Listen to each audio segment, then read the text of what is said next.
আজকে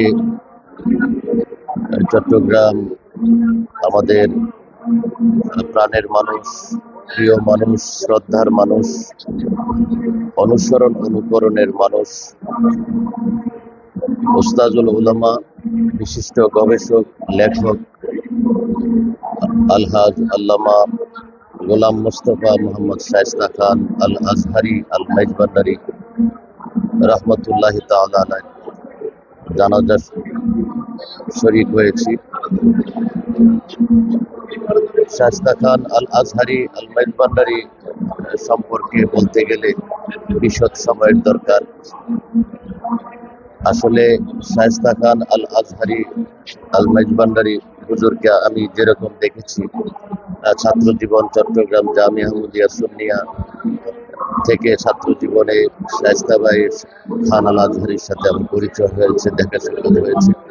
সেখান থেকে আল আজহার বিশ্ববিদ্যালয় পর্যন্ত ছাত্র জীবনে ওনার সাথে উঠা বসা চলাফেরা করেছি।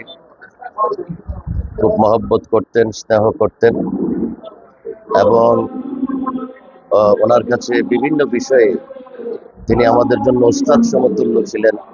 বিভিন্ন কিতাবাদি, কঠিন কিতাবাদি উনি আমাদেরকে পড়াইয়াছেন আজহার ইউনিভার্সিটি থাকা অবস্থায়।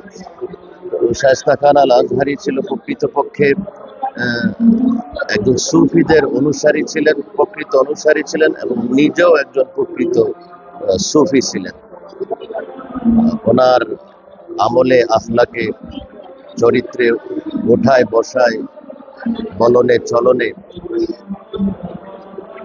রাসূল পাক ইসলামের সুন্নতের অনুসরণ, আউলিয়া ইকরামের তরিকার অনুসরণ ওনার মধ্যে খুব বেশি ছিল। বিশেষ করে এবাদতের ক্ষেত্রে উনি যথাসময়ে এবাদত সম্পন্ন করার চেষ্টা করতেন।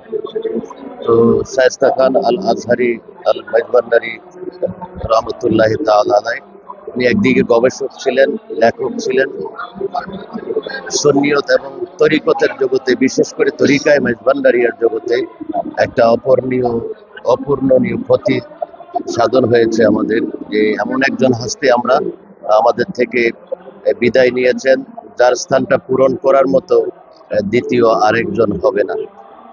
এই জন্য আমরা এই শায়েস্তা খান আল আজহারি আল মেজবান্ডারি রহমতুল্লাহি তাআলা আলাইহি আখিরাতে রবে দারাজাতের কামনা করছি। বিশেষ করে ওনাকে আমরা হিলাতুল্লাহ দরবার শরীফের পক্ষ থেকে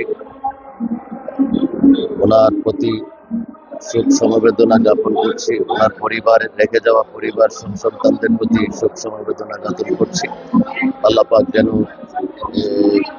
শায়েস্তা খান আল আজহারি আল মেজবান্ডারি হুজুরকে বেহেশতে আলা মাকাম দান করে এটুকু বলে বিদায় নিচ্ছি। আসসালামু আলাইকুম ওয়া রাহমাতুল্লাহি ওয়া বারাকাতুহু।